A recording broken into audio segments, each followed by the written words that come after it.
Welcome to the Encouragement for Work podcast with your host, Mark Griffin, founder and owner of In His Name HR. Each week, Mark interviews nationally known thought leaders from corporate America, higher education, churches, and ministries. His goal is to bring you great ideas that help engage your employees, shift your culture toward higher performance, and increase employee loyalty at the organization you lead. Each episode features an idea or process that's made a tremendous impact on employees and employers alike. Now sit back, relax, and listen in as he delivers encouragement today through this episode's special guest. Hello and welcome to Encouragement at Work podcast. I'm your host, Mark Griffin. Today we are excited to welcome our guest, Peter Demos. Peter will be discussing with us today being bold. If we believe Jesus is Lord, then we must be bold at work. Peter has had an absolute incredible career. God's equipped him for this date and time to help so many people, not only in business, but also in the communities in which Peter serves through his business. Peter has been actually working since he's been 12 years old. Peter has an incredible work ethic. He's been blessed to have a father that's coached him and mentored him to be the man he is today. But before we begin our podcast, I always like to have our guests tell us a little bit about their background and what's on their heart before we get into today's topic. So Peter, why don't you let the listeners know a little bit about yourself, your background, and your career? Thank you. Yeah, so I appreciate it. Now, career-wise, I'll make that really short because it's not as critical, but I grew up in the restaurant business, as you said. I started out at 12, fourth-generation restaurant operator. I became a lawyer, still am a lawyer actually, but I practiced law and for a brief period and then got back in the restaurant business and been running restaurants for 23 years now. But probably more important with this whole conversation is my journey with faith. I grew up in a church home, went to Christian schools, but I hated Christians. I didn't want anything to do with them. And went to college, and that fed into it even more. And from that, I eventually just kind of settled on the idea that God is more of an absentee landlord, that he really didn't care, that much. But I didn't want anybody else pushing it on me. I went after him if I could, made fun of him when I could, just because, again, I just didn't like Christians for the most part. And then I got radically saved. And when I did, I said, okay, well, and during that at my salvation moment, I said, God, I'll turn everything over to you. And that meant turn my work over, turn my family over, my life, every piece of me, my children, every piece got to be turned over to God. And then it was a matter of how do I do it?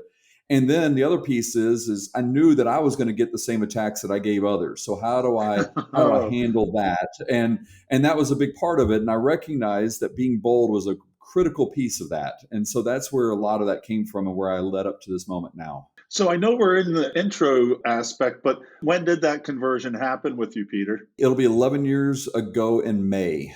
So I'm almost 11 years old. That's incredible. And it's similar to my story. I was a little bit older as well when I got on fire for the Lord, and I decided to dedicate everything in my being to supporting the advancement of the gospel. So as that occurred, what did you do next? I know you've written books. You've written 2 books, and we're going to talk about the books more in depth because we'd like to get our readers reading the books. But were the books part of your journey? Well, at first it started with, okay, I'm just gonna turn the business over, and how does that work? And it was a couple weeks after I got saved when I had somebody at our church, say that the children of England, they were from England, and they were saying the children of England don't know the events, the stories of the Bible anymore. And they said it's happening here. And so I started asking people questions, started asking our employees, because I would use it in context of work. So if it was like they made a mistake and they were upset, I was like, hey, do you know the story of Abraham? Because, he made a mistake that's lasted millennial. Sure. And so I'm like, if God can still honor him, then, you're probably going to be okay for not checking a checklist properly. And so when I started doing that, I noticed that only 2 out of 12 people knew the story of Abraham. 3 out of 12 knew the story of Moses. And these are people that Hollywood's made movies out of. We're not talking about Hezekiah, Sure. Nehemiah. They're amazing men and women of God in the Bible, but these are pretty mainstream people. And so I was like, okay, well, that must be where my ministry is at. And so that's where I started. I started really kind of focusing on our employees and focusing on that and kind of using the Bible to teach them. We brought in chaplains. We brought in other things that we could do with ministry, talked about it a lot more.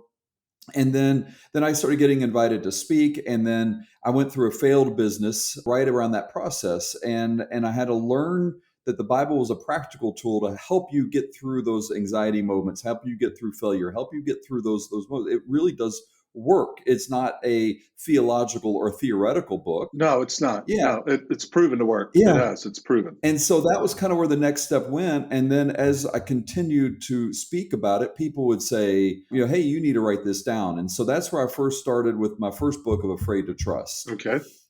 Second book came along after COVID when I watched churches get shut down, and I watched how Christians didn't know how to respond. Sure. I mean, Hebrews 10:25 tells us, don't forsake the gathering even at the end of times, and yet we forsake the gathering. And again, I don't blame them or fault them. I don't know what I would have done in that situation. Exactly. It's so messy. It is messy looking back now. But we just didn't know how to do it. Yeah. And so I wanted to be able to look at it and say, okay, how do we engage in saying no? And also, how do we need to prepare people for the consequences of saying no? And so that was what the second book, which is on the duty of Christian civil disobedience. And that's where that book came from as well. Excellent. Now, we talk about encouragement at work, and what I loved hearing from you is that you brought chaplains into the workplace. And this is something that we promote, and we're going to be bringing some chaplain organizations onto the podcast. We've done extensive blogging around bringing chaplain organizations into organizations, secular organizations, for-profit organizations. What was some of because our listeners really need to be encouraged by this, what were some of the good things that you saw that yielded some fruit from your chaplains helping your employees? Our chaplains, when we first brought them on, it was interesting watching how people were kind of a little skeptical, not 100% certain, but people were still very skeptical of my faith at that point in time too. I came from the guy that threw stuff at them, cussed at them, and then all of a sudden now I'm talking about Jesus. So, so there was some of that as well. But what we saw was things like, the chaplains were there to help people. Many people in the restaurant business, come from really broken homes, broken lives. Many of them are alcoholics. I have a lot of empathy. Yeah. Just so you know, I worked in the restaurant industry as a youth. I worked in a family restaurant. It was Franklin's family restaurant, like a Bob's Big Boy. So I know what goes on in the workplace, in fast food and retail, and a lot of broken people. There's, drugs. We have alcohol issues across the United States, pornography, broken families. And what I love is, Peter, you may be the only Christian some of the employees see, because they're not going to churches and they are jaded and they're angry at churches and Christians and whatnot. So it's such a responsibility for you. Well, there's some of that, but the other problem is again, they have real life stuff that they wouldn't bring to me. Going through a divorce, again, struggling with drugs or alcohol, being a victim of domestic violence, being a perpetrator of domestic violence. We had one employee who stabbed his pregnant girlfriend, went to jail, and our chaplain went and visited him all the time. Sure. But one of the most amazing stories for me was I had a guy chase me out in the parking lot and said, I just want to thank you for the chaplain program. He said his father was in a hospital in Florida, and we're in Tennessee. And he said, that he contacted the chaplain. The chaplain contacted a chaplain down there in Florida who visited the dad.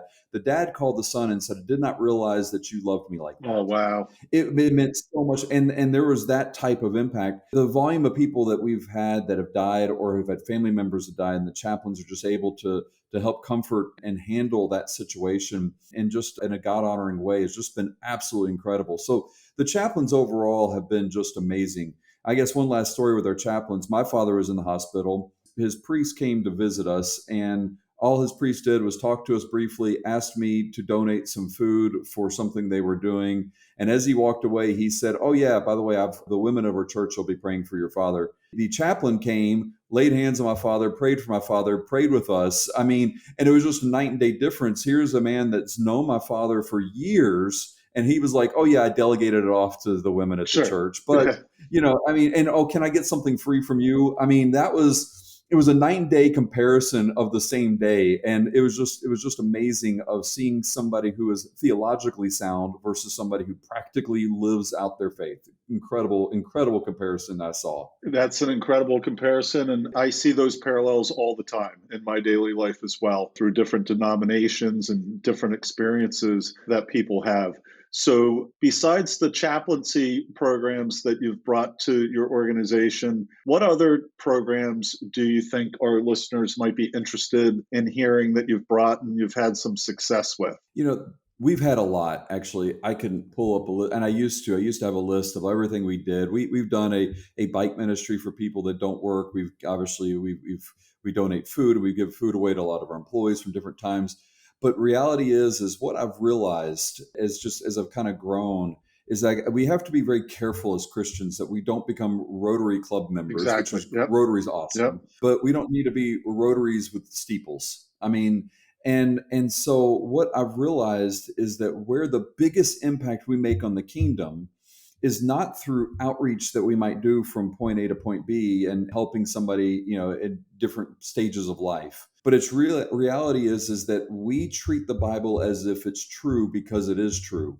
We don't super spiritualize it, make it all crazy so people are kind of weirded out, and we don't just discount it and try to apologize for it. And we're like, oh well, I'll put you on my list later. Somebody comes and says, hey, I'm sick. I put my hands on them and I say, hey, be healed in Jesus' name. Amen. And then we Yeah. just move on about Sure. our day. Yes. And and we don't try to, make it like with big eyes and, the squeeze on the shoulder at the end. We're just going to pray. And what we have found is that just by being bold and treating it as if it's true Exactly. and not something crazy, Mhm. then we're starting to see people becoming more and more accepting of it, even if they're not going to believe it. But that's not my job's not to convert them. My Sure. job is just to share the gospel. No. Our job is to show people the peace that we have Yes. and the light that emulates out of us. And then they question and they say, hey, Mark, the whole world's collapsing. Why are you so happy?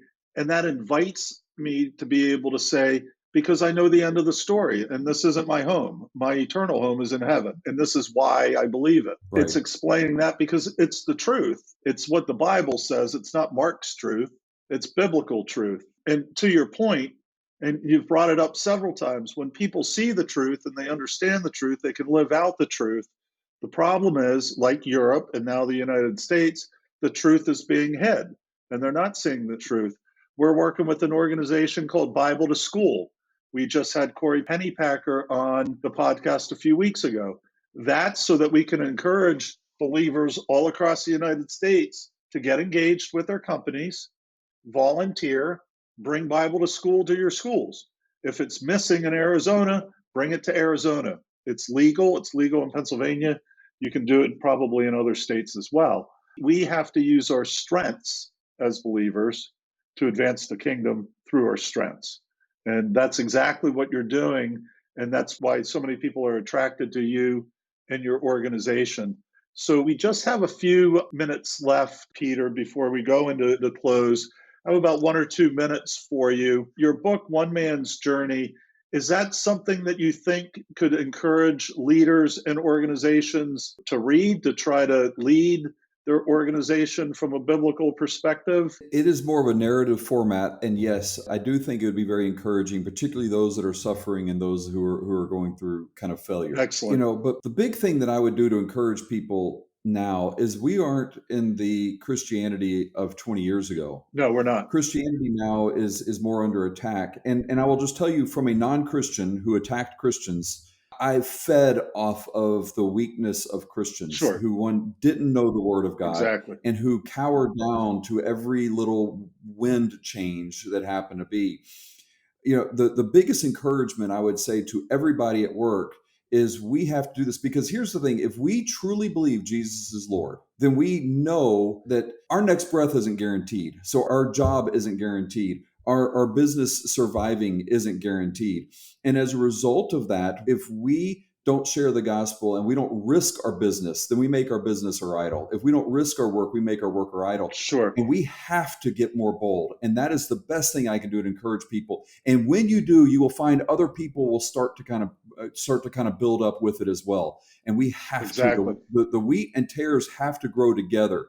And the tares, to me, it appears, is outpacing the wheat, at least in this country. And to further that, though, it's not only being bold, it's living to what we already have. We're free as people. We can walk as people. We don't have to use pronouns. There's no legal authority over us to be forced to use pronouns. We don't have to do certain things, but the world and our society saying we have to do it. And we get involved many times with religious freedom as an organization and religious exempt organizations like churches or Bible colleges, but also in secular organizations. You're right, there's an agenda to diminish Christianity, but our rights have never dissolved. The Supreme Court cases, we continually win, one after another Supreme Court cases, but we're forgetting about that. We should use that as encouragement to say, no, we're living right. We're living the way that we're supposed to be. We're not being offensive. This isn't to hurt people. It's not to judge people. We're not judging people at all. We're just sharing our faith.